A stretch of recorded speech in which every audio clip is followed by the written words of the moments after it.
फरमाइश एक एक करके पूरा हुई। कोई मर्दानी कहन तो कोई चलती तो कोई डमकच।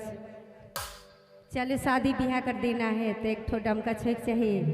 उकर बाद फिर मर्दानी गोलवारी बंगला होबे करे। अभी बहुत टाइम है।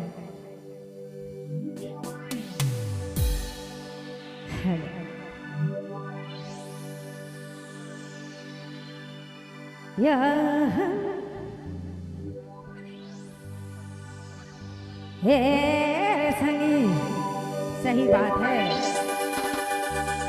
जब माँ अपन बेटी के विदा देवेला तो सही में लागेला कि एक मरका ले जा चल जाते और वही सारा गाना है। तो प्रणाम